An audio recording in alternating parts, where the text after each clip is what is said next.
All right, ladies, this is for my Friday school peeps who keep asking about my focaccia bread recipe, but I gotta tell you, I feel kind of guilty because it's so easy. It's like a non-recipe. It's just like you just throw a whole bunch of stuff together and it just all turns out so good.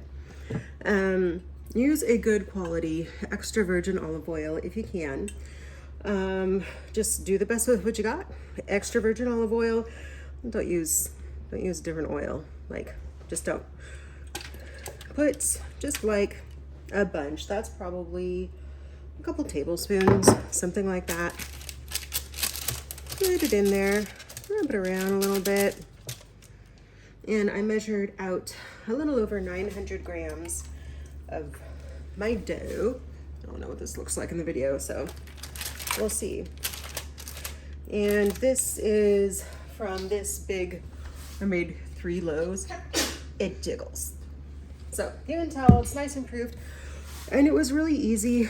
I threw it together this morning before I left at like 7:30 this morning. I just put in the water and the starter, mix it up, then mix in the salt, then mix in the flour, and it's gonna be a big shaggy mess. And I didn't even have time to bring it. Like, I usually wait a half an hour or an hour and then I mix it all up, but I didn't have time. So I called my 12-year-old while I was out and I had her do it for me. So my 12-year-old actually did part of this for me. So here we go. It's in there. And then I'm gonna have to wipe off this afterwards. Just put a bunch more on. Spread it around. Oh, by the way, I'll give the recipe in the description and probably at the end of the video. And this is really easy. Like, if this was in the refrigerator, it would be like really tight and harder to spread out, but it's just been at room temperature. So it's not a big deal.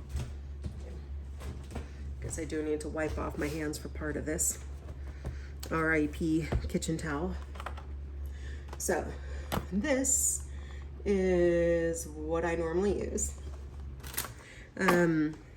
Garlic, onion, shallot, all those things are good too. Just take them, cut them all up. This is for 3 loaves. So I just wanted to show you it all kind of cut up. It depends on the thyme. If it's really woody, like, strip it down. But if the thyme is like really soft and the stems are more green, you can cut it up. Anyways, there we go. Now we can just mix it all together. And since I'm doing 3 of them, I'll just kind of roughly, there we go. Such exact measurements for each one. So just grab the middle. You sprinkle it on. Try to spread it out a little bit more. I know you're supposed to do this part in the morning. Make sure, am I still on the camera? Yeah. I mean, you're supposed to do this part right before you bake it, but you can also do it now and like really I like to get the herbs in there a little bit. And I see so many things where people put the herbs on like right before they bake it, but then like the flavor doesn't get like throughout everything, and it doesn't work so good. So this is how oily it should be. There are puddles there and in every little corner.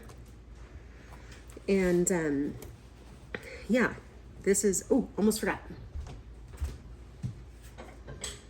Magic ingredient. Salt. Just pinch it. I don't know, like around 1/4 to 1/3 teaspoon, maybe a little more. I mean, this is already a really flavorful dough because it's got 3% salt in it. But with the oil and with everything, it all just goes together really, really well. So I'm going to show you the trick about how to not want to cry in the morning when you go to cook it and everything's all weird. Okay, get your plastic. I know, we're touching plastic. The world might end. We'll find out tomorrow. And get it oiled. So as it rises, it won't stick. just a little over there a little bit. So yeah, it's 7:58 at night. I'll wake up in the morning and take the plastic off. And you know what? I've done it both ways. I've done it to where you just bake it and you don't do this stuff. Or in the morning you take it off and you just do the stuff to it. And this I bake for 35 minutes at 425 in my oven. And my oven is like, if it were on the playground and get last picked, it's kind of weak. So if you have a stronger oven, I mean, I don't think it is actually cooking at 425. It's probably cooking at like 410 or something like that. Anyways, just bake it, you know, keep an eye on it, wait until the top is kind of brown. Don't cover it like while it's still hot, if you can help it, like, or cover it just kind of loosely, because you don't want the moisture to take away that nice crisp brown crust on there. So that's done. I'm going to tell you a little bit more in a second. So I realize I went over the dough a little bit too fast. Your dough does not care. You can do almost anything you want to this dough, and you can adjust it however you want. It will not care. Here is my super scientific, I just get down this little piece of paper every day, and it's got the different percentages. But for this specific loaf, I actually measured. Here we go. This is for 3 of them. I did 1,500 grams of flour, 1,200 grams of water, 150 grams of starter. Actually, no, wait, did I do more? No, I don't think so. I might have, who knows? And 50, which turned out 51 grams of salt. So this is this recipe for 3 things. Now, I could make these all focaccia, and I'm going to. Or I could make a loaf out of it. I could make a round out of it. I could, yeah, I could do whatever I wanted. But tomorrow morning is Friday school, so we're gonna do it then.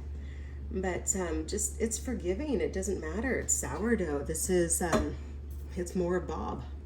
This is coming with me in the morning.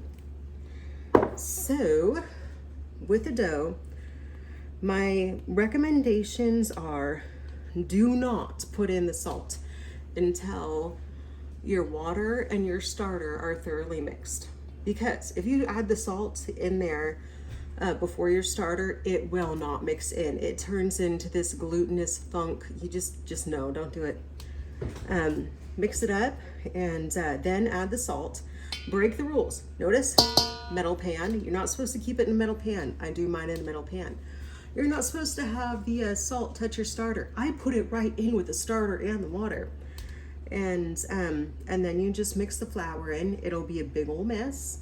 And then you just wait for it to come together, and then you just mix it again, and then it just turns into this, and then it turns into that. And it's really quite easy. Anyways, love you guys. If you were here for biblical encouragement, well, maybe, who knows, maybe I gave you baking encouragement. Love you guys. Bye.